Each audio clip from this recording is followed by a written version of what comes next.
La esperanza de vida global subió más de 21 años entre 1960 y 2022. Pasamos de vivir 51 años a vivir 72. Esto no fue casualidad. Fue ciencia, fue tecnología, fue sanidad y sobre todo fue investigación médica. Cuando aparece una enfermedad, ya hay equipos pensando la cura. Pero, ¿nunca te preguntaste cómo se investiga? ¿Quién investiga? ¿Quién está atrás de estos avances tecnológicos en el mundo? Hoy, detrás de la marca, Pablo Sagan-Sherbowski, director médico de la Fundación Sherbowski. Bueno, hola Pablo, ¿cómo andás? Hola Ale, muy bien, muchas gracias. ¿Te querés presentar? Bueno, mi nombre es Pablo Sáez-Sherbowski, soy médico neumonólogo y director de Fundación Sherbowski.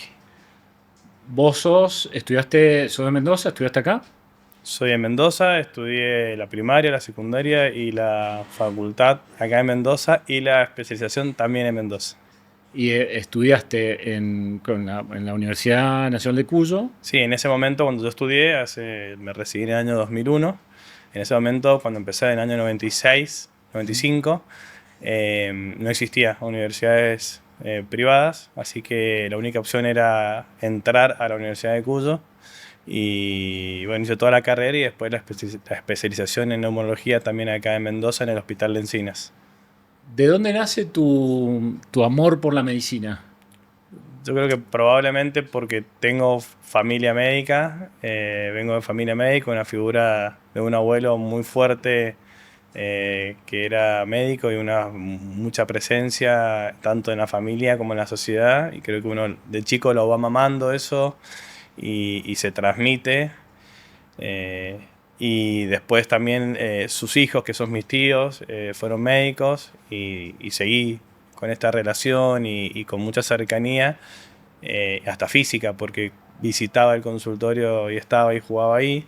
Y bueno, y la neumonología parte porque tanto mi abuelo y mi tío, mi abuelo ya falleció, pero mi tío que trabaja conmigo actualmente en la fundación, y mi abuelo eran neumonólogos, y yo soy asmático.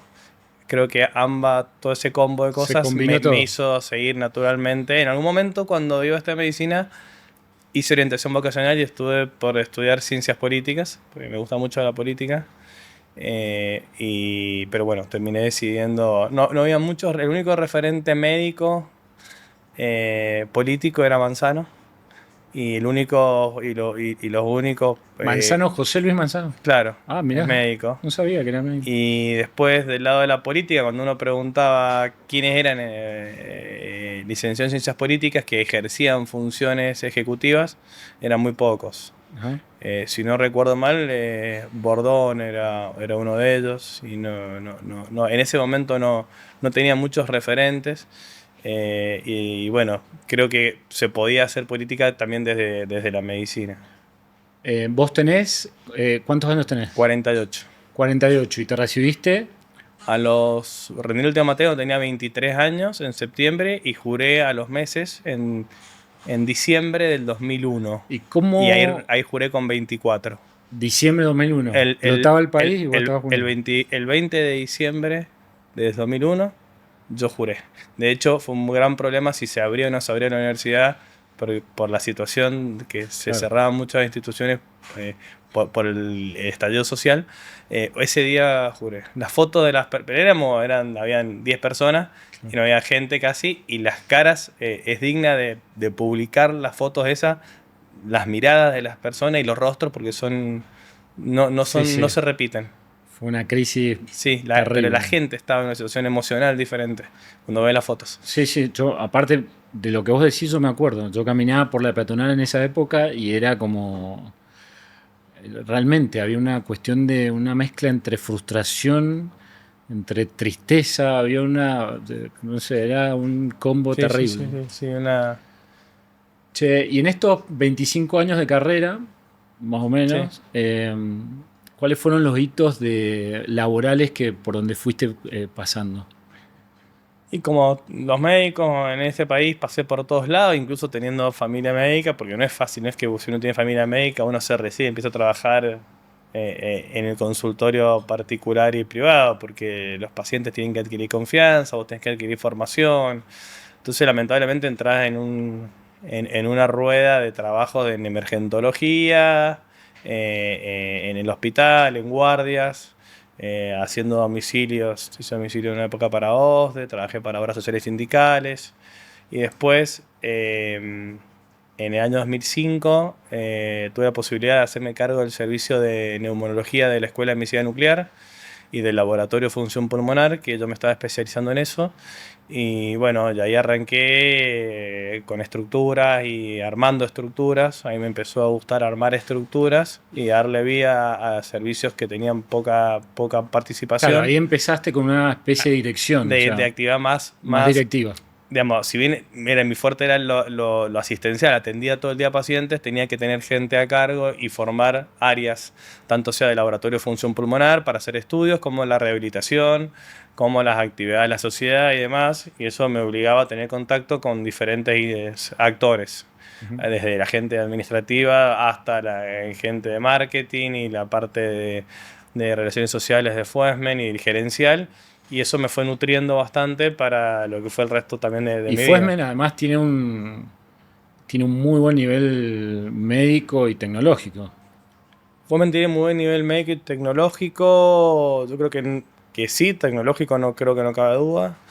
Médico también, pero bueno, yo no sé cómo son los procesos de calificación. Yo tengo, digamos, una parte de mi corazón siempre en Fuesmen porque pasé 20 años ahí adentro.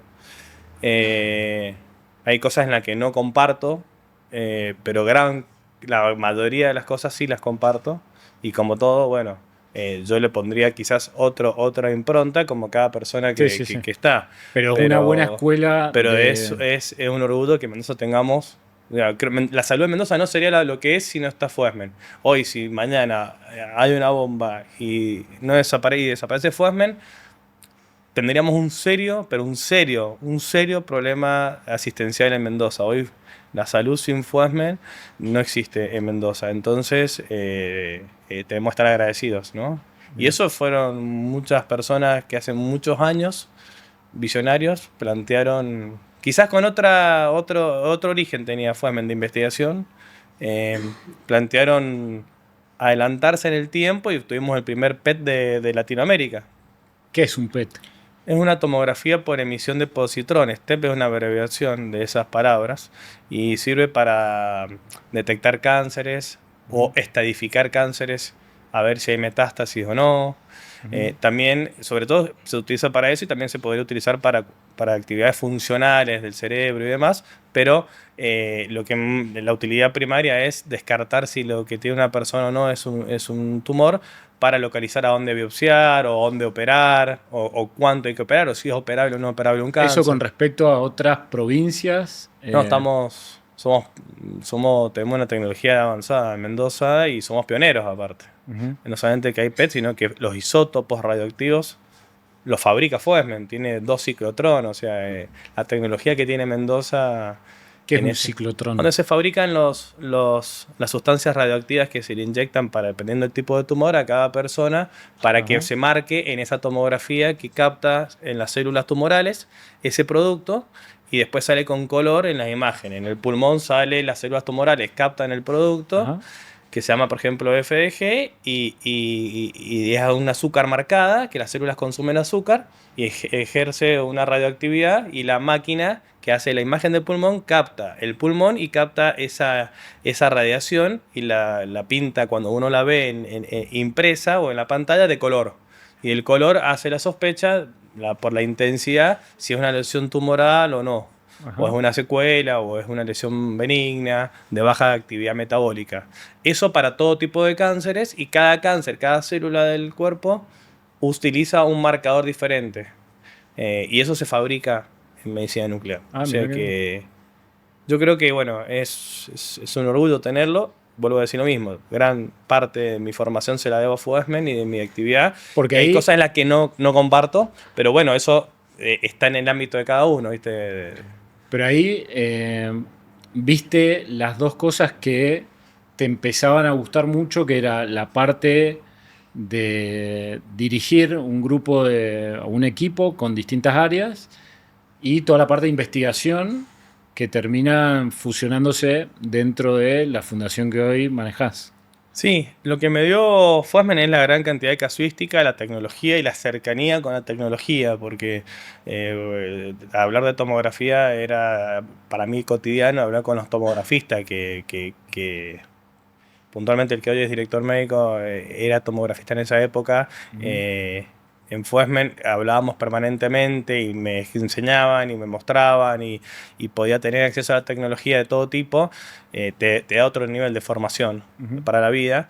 Y saber de que son posibles las estructuras y que se pueden formar estructuras grandes de mucho trabajo y que hay un engranaje que funciona. Que en ese momento quizá uno lo veía como natural y se quejaba de cosas cuando era más chico, y ahora ves lo que significaba tomar decisiones en ese momento. Pero yo creo que sí, que un poco de eso y un poco de algo innato que las personas traemos, de que nos gustan determinadas cosas, Sí, y sí. tenemos facilidad e inclinación. Así como la gente que tiene actividad artística tiene inclinación hacia lo artístico, hacia la música y le sale.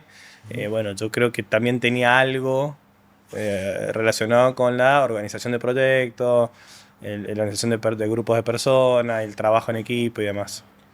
¿Cómo llegás a la fundación o cómo llega la fundación? ¿Hace cuánto está y cómo ingresás vos? La fundación, son dos partes. La institución nuestra era el consultorio familiar de mi abuelo hace más de 70 años. Luego fue un consultorio familiar de mis tíos, de mi mamá. Y después nosotros empezamos a investigar en ensayos clínicos en Fuesmen en el año 2000, fines de 2005, inicio del 2006. Crecimos y en ese momento Fuesmen no podía dar más espacio físico, necesitábamos atender de a 2 o 3 médicos, tener más sala y demás. Y decidimos transformar nuestra institución, que era asistencial de consultorios, a una institución de investigación y proyectarla a muchos años con tecnología y con infraestructura que requería la investigación, y también hacer actividades a la comunidad, y por eso la mejor figura que encontramos fue la fundación. Y recientemente, después de muchísimos años, hemos terminado el proyecto de transformar puramente la institución en un centro de investigación clínica, no solamente en enfermedades respiratorias, sino también en enfermedades cardiometabólicas, neurológicas y dermatológicas. Eh, toda esa visión que tenías, vos la empezás a... O sea, vos casi fuiste el fundador un poco de la fundación, entonces. Con Sí, todo lo que traías vos. sí, mi tío Fernando Yerboski y yo hemos sido los artífices de esto en conjunto. Hoy en día estoy yo más como a la parte ejecutiva de la fundación, pero ¿Cómo es esto ha el sido... equipo, cómo es el equipo de áreas y de gente que tiene la fundación?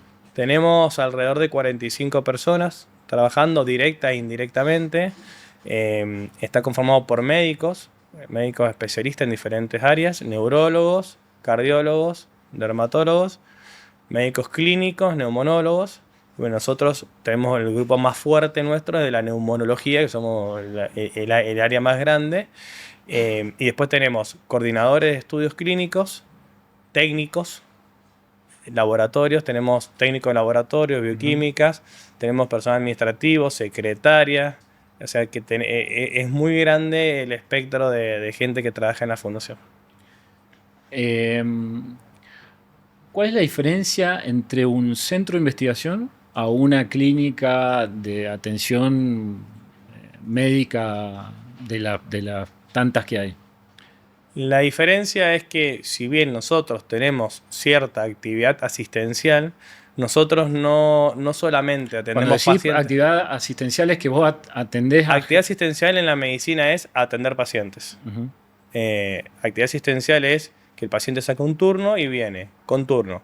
No tenemos demanda espontánea, que si me duele la cabeza o tengo tos, voy como si fuera una guardia, porque nosotros no atendemos ese tipo de pacientes, es ordenado, como cualquier policonsultorio o clínica.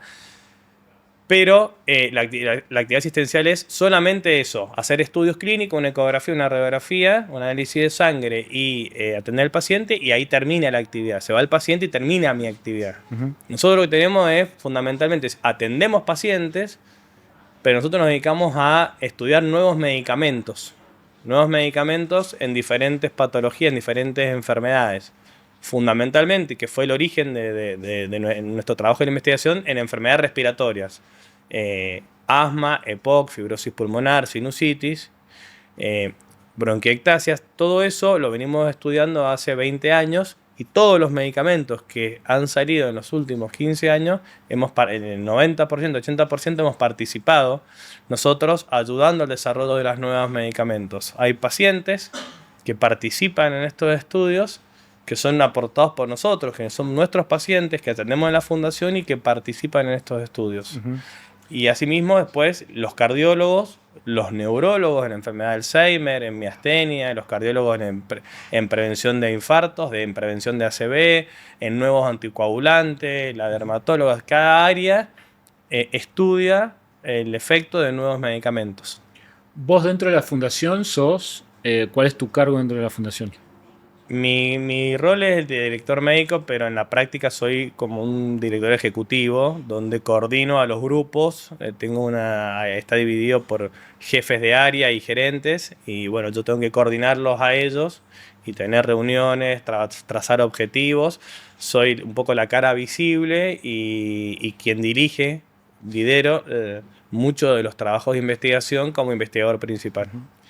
Dentro de a ver, lo más cercano que tenemos nosotros, o que creo que la mayor cantidad de gente tuvo cercano a la investigación y a los procesos de aprobación de medicamentos, fue la pandemia. Que tenía bueno, el tema de las vacunas, donde te decían, bueno, esta está aprobada en tal etapa, te estás poniendo una que no está aprobada, te estás poniendo, o sos un conejito de Indias porque te estás poniendo una china que a lo mejor le faltan 2 etapas de aprobación. ¿Cuáles son las etapas que tiene un medicamento para poder ser aprobado? Lo que me acabas de decir da pie para que charlemos todo el día. O sea, yo de eso podría dar un curso. Yo y las personas nos dedicamos a investigación, pero hay muchos conceptos que habría que tomar ahí, porque gran parte del trabajo que tenemos con ustedes como agencia de marketing y de publicidad es justamente desmitificar lo que me acabas de preguntar y acercar a la sociedad a la investigación. Yo creo que la pandemia nos ayudó, si bien fue para nosotros todo negativo, fue uno de los peores momentos de mi vida que viví profesional. Creo que ahí quedé muy saturado porque me bañaba atendiendo el teléfono. O sea, la cantidad de gente muerta y la cantidad de gente en terapia fue un horror, incluso sí, terrible. Familiares cercanos. Entonces es un horror. Si algo podemos sacar positivo de eso, es que le hizo ver a la gente que sin la ciencia y sin los estudios clínicos no podemos estar. No, y aparte se puso el tema, amigar porque es la vía de solución a un montón de enfermedades. Se puso el tema de la aprobación de los medicamentos. Se empezó a hablar de la investigación, se empezó a hablar de las etapas, se empezó a ver, y hay mucha gente que participó activamente buscando una alternativa, también por un hecho de altruismo, de ayudar a mí, a mi hijo o a mi familia, a que en el futuro tenga tratamiento esto, como va a pasar con el COVID, que gracias a todos los que participaron en la vacuna tuvieron un beneficio quizás en el momento, pero también ayudaron a que generaciones futuras el COVID no sea un problema. Nos amigó a la sociedad de los centros de investigación, y después explicarle a un paciente si quería participar, cuando le ofrecemos, si quiere participar de un ensayo clínico, de un estudio de investigación, lo notaba como familiar. Lo que antes era un gran esfuerzo, un gran trabajo explicarle, ya decía, sí, un estudio de investigación. O sea que verdaderamente nos favoreció la comunicación con los pacientes.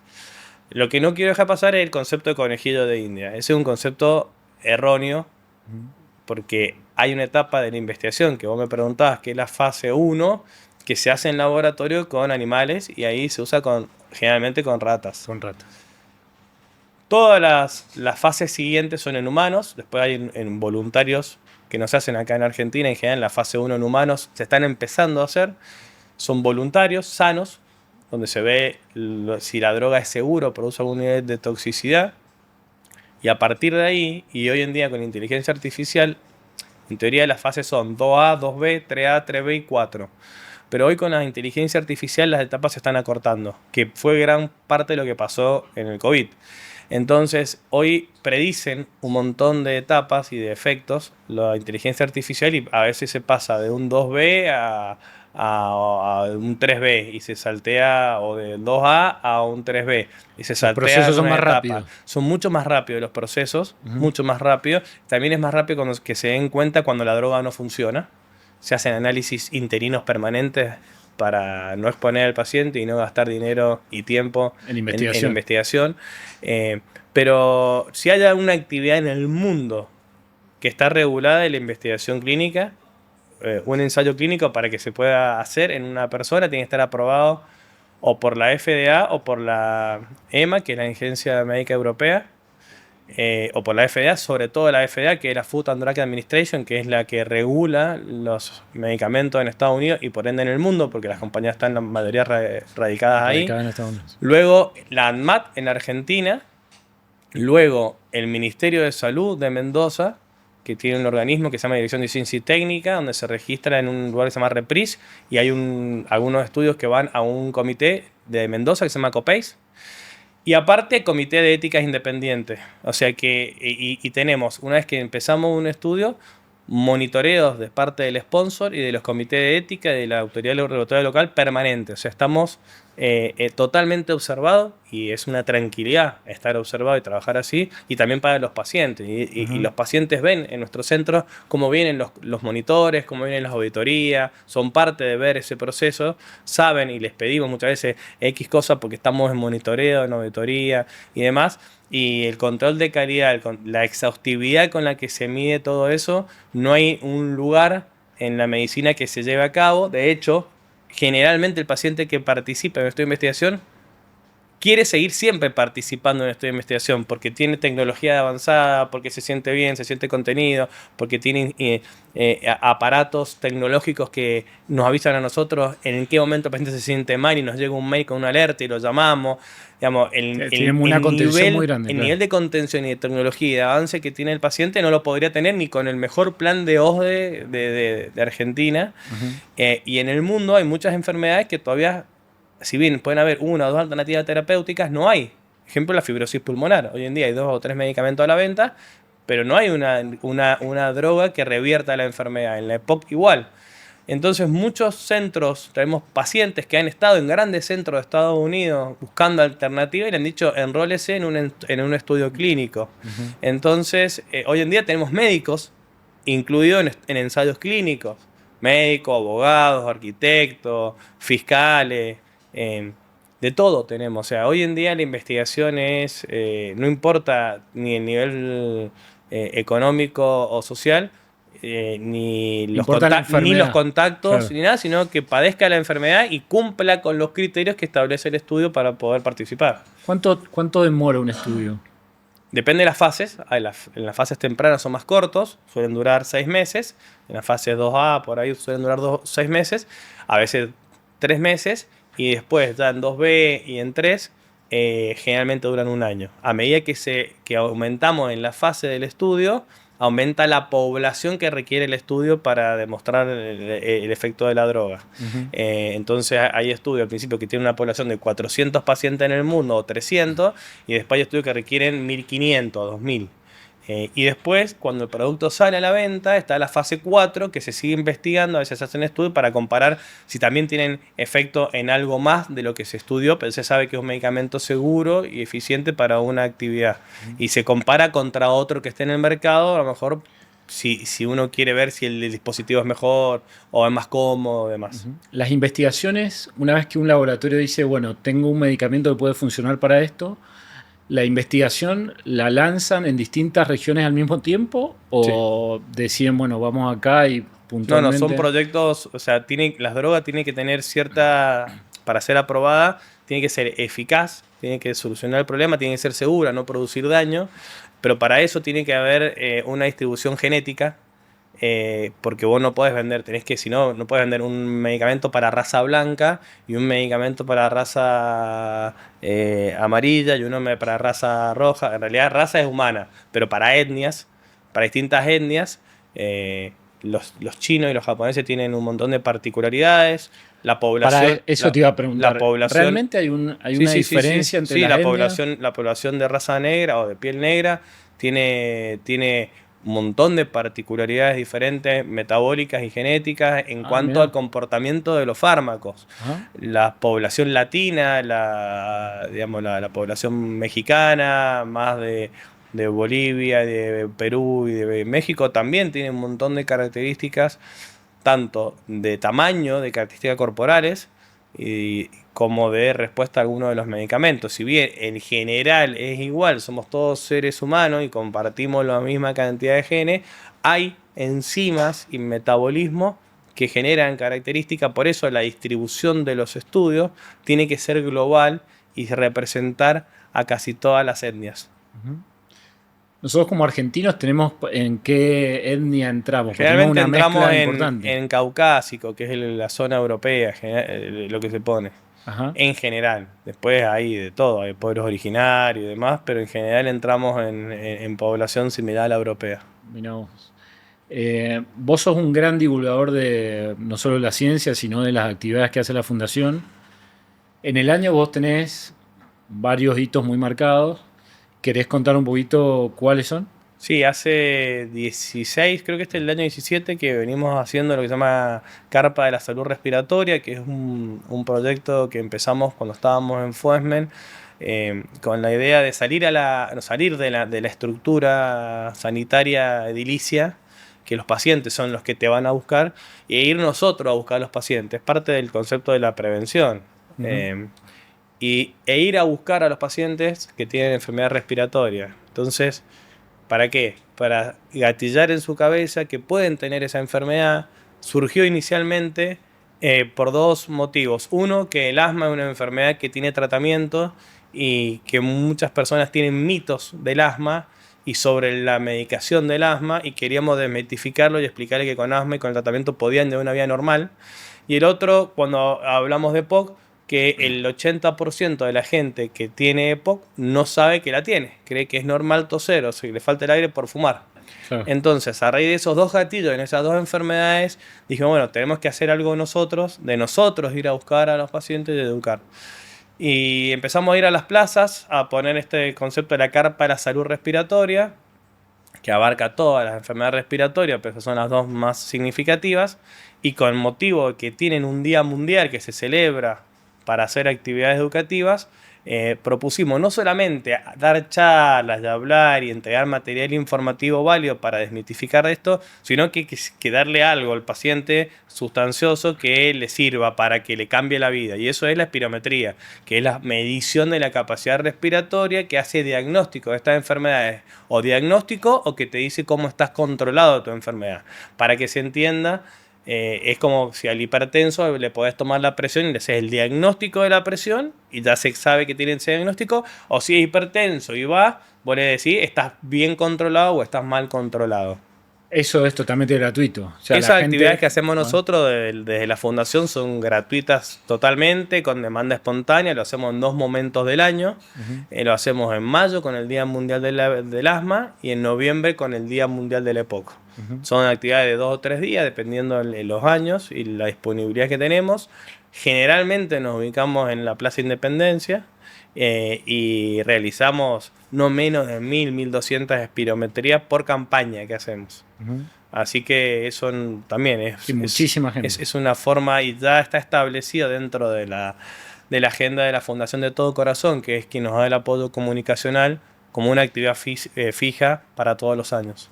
¿Cómo? Bueno, vos me dijiste que habías ido mutando un poco del médico de servicio a un poco a un director donde vos ya tenés muchas tareas de management muy, muy claras y muy puntuales. ¿Cómo ingresa el tema del marketing y cómo ingresa el tema de la agencia dentro de la fundación?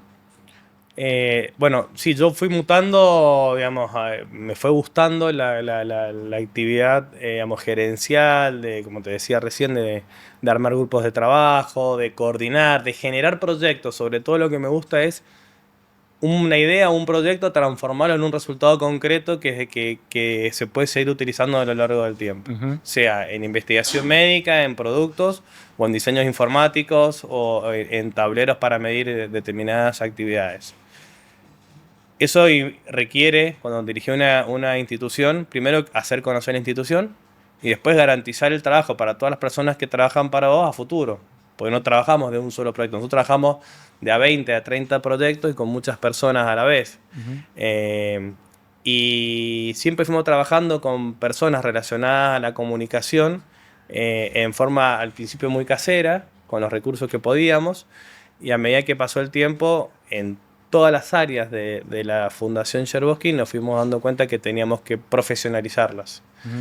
Así que dentro de esas áreas, cuando llegamos a la parte de comunicación, lo que queríamos era dejar de tener freelancers y tener una agencia que nos respalde con experiencia, con ideas, que nos aporte ideas que nosotros pensábamos que teníamos y podían haber muchas más que desconocíamos, y sobre todo tener una estructura que nos guíe no en un semestre, sino a lo largo del tiempo, y que sea la misma estructura que se puedan ir transmitiendo los conocimientos para evolucionar eso, y no que sea espasmódico y que cada persona que venga empiece de cero nuevamente.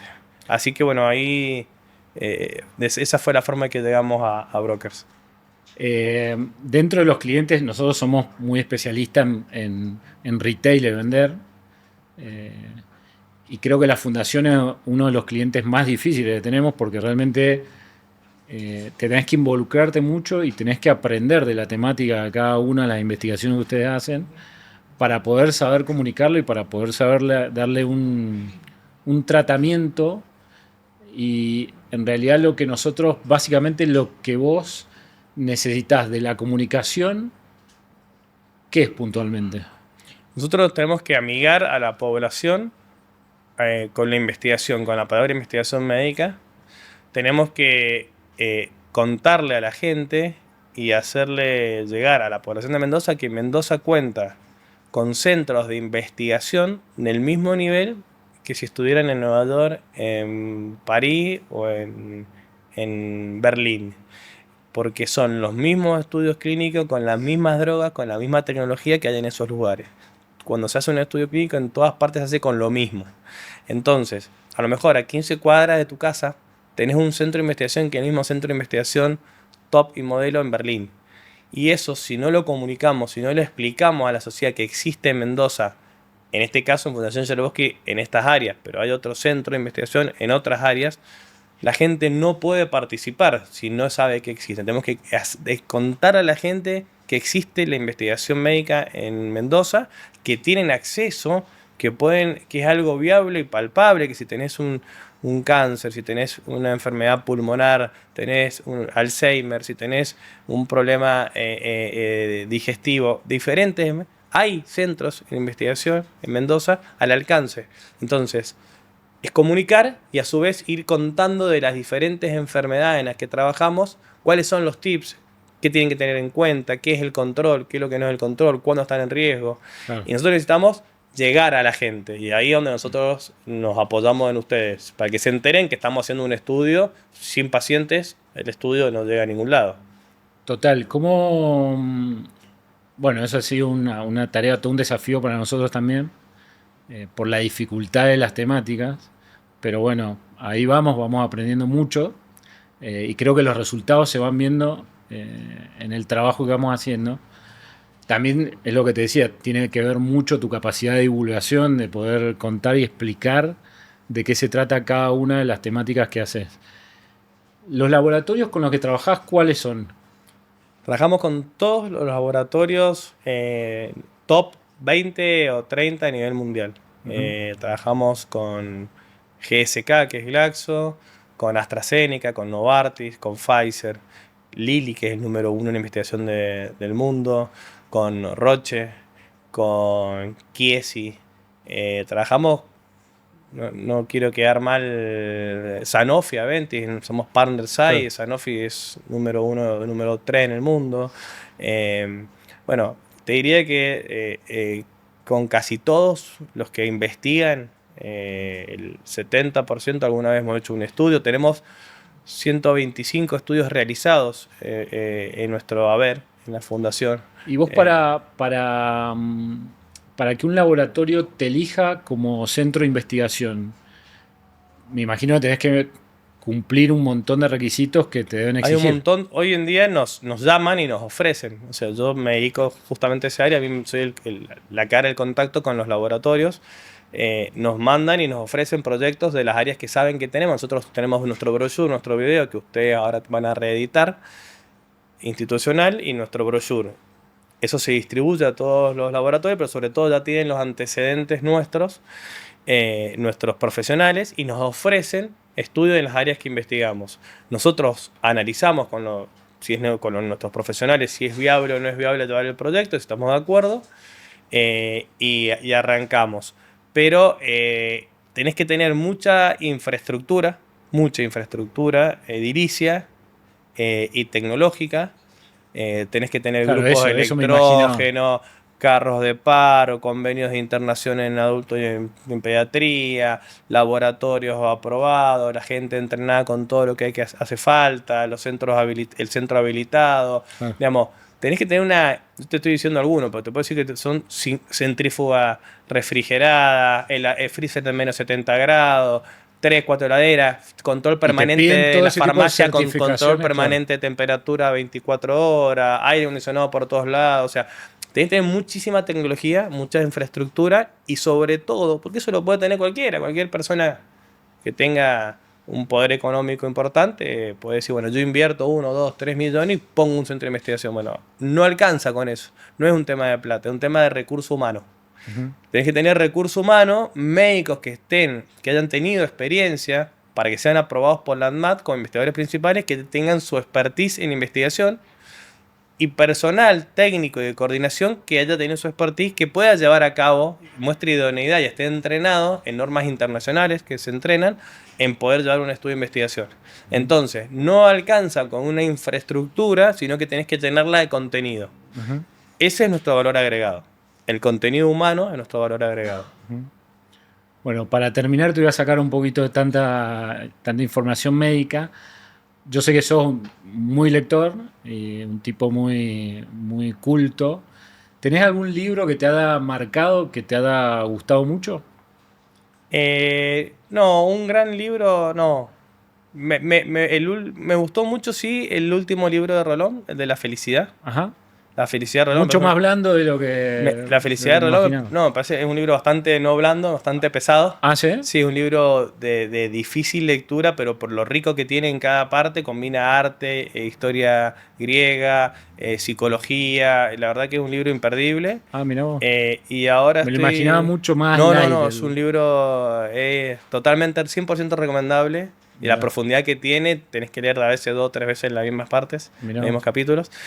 Y ahora estoy leyendo un libro que se llama Pensar rápido, pensar despacio, de Kahneman, que es sobre la toma de decisiones, Yo lo que tengo. es un premio Nobel. Bueno, pero ese es difícil. Ese libro lo leo y lo estudio. Yo cada capítulo lo leo, hago los ejercicios y los resumo. Con ayuda de la inteligencia artificial hago también algunas actividades de ese libro porque me parece, soy un apasionado en la toma de decisiones y cómo tenemos los sesgos. Me gusta mucho el coaching, así que también leo muchas actividades de coaching. Ahora estoy leyendo un libro de reseteo mental de Mario Alonso Puig. Ujú. Así que sí, me gusta mucho la lectura, las diferentes áreas, y que sobre todo en la parte de toma de decisiones y manejo de grupos humanos. ¿Qué haces para, cuando estás pasado, estás muy estresado, qué haces para alivianarte? Vivo estresado. En la forma, no, hago mucho deporte. Entreno 1 hora y media por día, Todos los 5 a días. 6 veces por semana. Corro, yo hago pesas todos los días desde hace 14 años. Y antes jugaba al básquet y toda mi vida hice deporte y es el cable a tierra ¿Qué tenés? que tengo. Sí. Lo último, ¿cómo te imaginás a la fundación en 10 años? Es una buena pregunta. He intentado a veces imaginarlo y me cuesta. Me cuesta porque los avances tecnológicos son muy grandes y no sabemos cómo vamos a quedar frente al avance de la inteligencia artificial. Todavía no está claro, sabemos de que se están acortando las etapas de los ensayos clínicos, pero probablemente empecemos a usar medicamentos que sirvan para varias patologías. En oncología, que es siempre como el pionero que viene investigando, se están usando un medicamento para diferentes tumores, de diferentes órganos. Todo va a ir a anticuerpos monoclonales o nanomoléculas que van dirigidos al lugar de acción. Ahora, hablas y es difícil terminar porque se me ocurren 20 preguntas para hacerte. Y pero... porque hay mucho, claro, es que al estar las 24 horas al día con esto, uno sabe, porque aparte, por ejemplo, hay un proyecto que nos comentó un laboratorio, lo puedo decir, en este caso es Novartis, porque no voy a decir qué proyecto, pero hay otros laboratorios también haciéndolo en el mundo. Ya se empezó a hacer en Argentina, salió en los diarios, que es de radioligandos. Son radioterapia en moléculas que se inyecta en forma endovenoso y que no se activa hasta que se une a la célula tumoral determinada, donde está marcada, donde tiene que ir a la target cell, a la célula esa mala. Claro, cuando la célula la incorpora y ingresa a la célula, se activa la radiación y la mata desde adentro. Eso se llama radioligandos. Claro, es como un exocet que va directamente a un dron. Teledirigida. Una bomba teledirigida. Entonces, digamos, es tanto el avance que hay y para donde va cambiando que tecnológicamente en los próximos años creo que van a haber varios cambios. Sobre todo estamos digitalizando todo, historias clínicas, ya estamos hace tiempo digitalizando, pero también todo lo que es la parte administrativa, desde a nivel mundial, digamos, desde la investigación. Y nosotros a nivel nuestro como centro creo que vamos a expandirnos a otras áreas. Probablemente ahora incursionemos en las enfermedades inmunológicas y reumatológicas, artritis, lupus, esclerodermia. Y también trabajamos en oncología, en algunas áreas de oncología, y probablemente nos expandamos a otras áreas y sigamos trabajando. Nuestra idea es que sea un centro de calidad más que de cantidad en Mendoza para todas las personas que no hayan encontrado una alternativa de tratamiento. Se convierta en un ícono de investigación. Que uno, así como si vos pensás en que te pasa algo en una parte de tu cuerpo, por ejemplo en los ojos, tenés un centro de referencia, no puedo hacer publicidad a nadie, pero tenés un centro de referencia que si tenés un problema de salud que no está resuelto en la vida cotidiana, sepas que tenés un centro de investigación de primer nivel a nivel mundial que te puede dar una alternativa en distintas enfermedades. Que la gente piense que tiene una alternativa antes de salir de Mendoza o de ir a algún otro lugar, otro país, que nos pueda consultar porque probablemente tenemos la posibilidad de darle esa oportunidad de sentirse mejor. Perfecto, me encantó. Muchas gracias. Gracias a vos.